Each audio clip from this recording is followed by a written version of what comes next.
8 habits that make you thin. Now, before I tell you what they are, the important thing to really get the value out of these habits is to understand that when it comes to your weight loss, we want to start thinking in a preventative way. I refer to this as kind of bottom up factors. Typically, when people think about weight loss, they think about top down, using their willpower to control what they're doing, regardless of how tired they are, how hungry they are, how bad mood they are in. They expect that they're going to be able to use the willpower to overcome all of that. I don't believe that's possible. So what I'm talking about with these habits, I'm talking about creating bottom-up factors that make weight loss a lot easier. Habits that make you less hungry, help you crave healthier foods, help you have more energy, more focus, more ability to direct your behaviors to do the right things that allow you to live at your goal weight.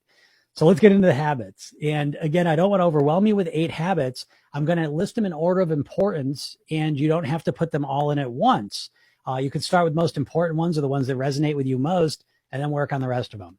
So the first habit, and this is probably the most important one out of all of them, is proper sleep. To start getting the amount of sleep you need and the quality of sleep you need to really thrive. Because your sleep's affecting everything in terms of your weight. It's affecting your hunger. It's affecting your metabolism. It's affecting your ability to choose the right foods. All of these things. So getting proper sleep is the first habit that you really want to focus in on.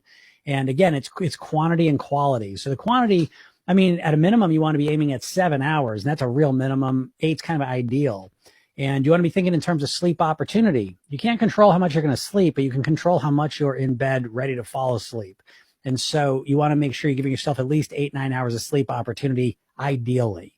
And the ways to improve sleep, that's a whole conversation of itself. But I will tell you this, that sleeping is a skill. It's something you can get better at. So even if you're not a good sleeper, that you can absolutely get better at it.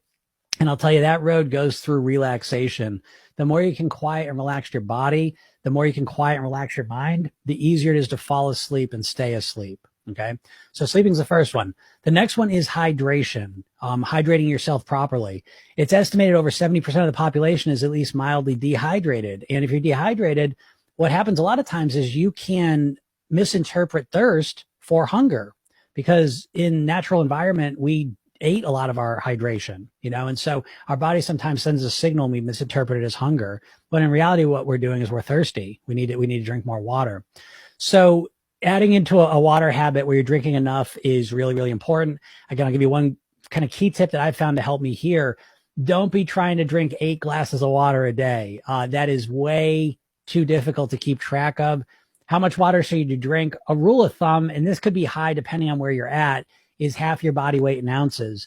But that's just a rule of thumb. And so I would suggest, if you have not focused on your hydration and you feel like you're not drinking enough water, just work to make it better. Okay, that's the first step.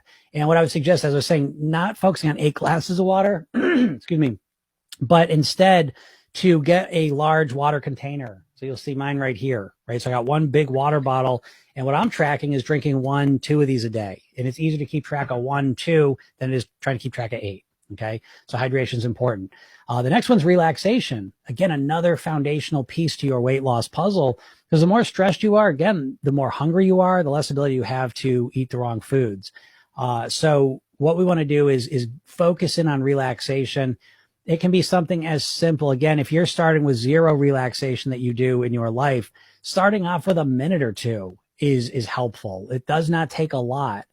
So relaxation is really going to help you connect to your body, be more aware of when you're hungry, when you're satisfied, and it's going to support you. And go along with that, and I think they're almost connected. The 4th habit is breathing, proper breathing. In America, and maybe other parts of the country, in the world, what we do is we tend to, if you look at a baby breathe, their stomach goes up and down, right? They're breathing with all their lungs because your lungs are bigger on the bottom. And so that's the proper way to breathe. But as we get older, we try and keep our stomach sucked in, and we start breathing really just from the top part of our lungs. And so changing up your breathing patterns and at least taking a little bit of time with the relaxation to do more proper breathing is, again, a huge part of being able to quiet your body down, quiet your mind down, and support your weight loss and ultimately weight mastery. The 5th habit is nourishment, nourishing your body. And this is a specific category. It's not about not eating the wrong foods. It's about, regardless of what you eat, ice cream, chips, pizza, all that crap, but you still want to nourish your body. right? So you almost think of it as a completely different category where you're looking to put high quality nutrition into your body, regardless of what else you're eating. And the point of this is that it satisfies your micronutrient needs. And a lot of people are walking around hungry because their micronutrient needs are not being met. And so their body's sending them a hunger signal because, again, your body thinks it's living in a natural environment, and it doesn't realize that, we could be hungry and eat a bunch of food and not get any micronutrients, right? If we're eating a lot of processed food. So as you start intentionally finding some time during the day, and it doesn't have to be every single day, but at least 3, 4, 5 days a week where you're putting some high quality nutrition into your body. Well, what's high quality nutrition? I would suggest plant-based, whole, natural foods, fruits, vegetables, greens, beans into your body. Okay. I'm not saying meat's bad for you. I'm saying most people are not getting enough of those foods in their body. And those are going to support you and nourish you on a deep, deep level. The next habit is movement, moving your body more. And I say movement, which encompasses exercise, if that's what you want to do. But I say movement because, let's be honest, a lot of us can be extremely sedentary, myself included. I can sit in a chair for 7 hours in a row, not moving at all. So when I say movement, again, it's anything. It's walking. Certainly it's dancing. It's doing chores. It's going up and down the stairs. It's doing the laundry. It's doing little things. And then you can build on top of it from there. But again, we want to start simply. And the more you start to move your body, again, all of that supports your weight loss. The next one is meditation. And I think this one is so valuable. The more that you quiet your mind down, it doesn't have to be a lot of meditation, a little bit of meditation where you close your eyes while you're awake. Powerful state here. You bring all that mental energy and you turn it inwards. And you quiet your mind down and you connect to your body and you become more sensitive, more aware, and more in tune with yourself. And believe me, that is a really powerful force when it comes to your weight loss. It makes the whole process a lot easier.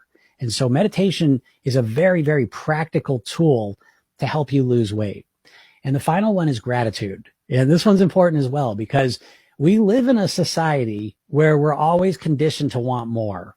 And part of that comes with that is we're never really satisfied with what we've got, right? Because we're constantly bombarded with ads constantly that we don't have enough. We got more than any generation's ever had in the history of the earth. And yet we walk around feeling like we don't have enough.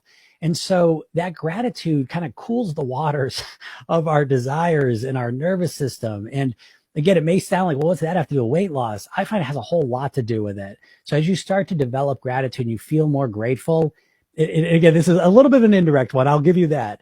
But in an indirect way, it is very, very helpful. When you really start to step into gratitude, it helps in general. And specifically, it helps because as you start eating better, you get grateful for it. As you start to follow these habits, right? I have a nice bed to sleep and where I can sleep. I'm grateful for that. I get the opportunity to drink clean water. I'm grateful for that. I get the opportunity to relax and breathe. I'm grateful for that. I get the opportunity to nourish my body, put this high quality nourishment in my body. I'm grateful for that. I get the opportunity to move, and be alive. My body works. I'm grateful for that. I get the opportunity to quiet my mind down. I'm grateful for that. Right. And so all of these things kind of encourage along the way your path and all of them, you put them together. Right. So this is one of those situations where, the sum of the parts is much greater, or the whole is much greater than the sum of the parts. It just has this effect when they're all put together that is profound, absolutely profound. And I think if you commit to some of these things, again, you don't have to do it all at once. But if you commit to these things over time, I think you're going to realize that you have transformed to a certain degree from the inside out into a better version of yourself. And that better version of yourself is going to find it much easier to lose weight and ultimately master it. Okay. So I hope these help you out.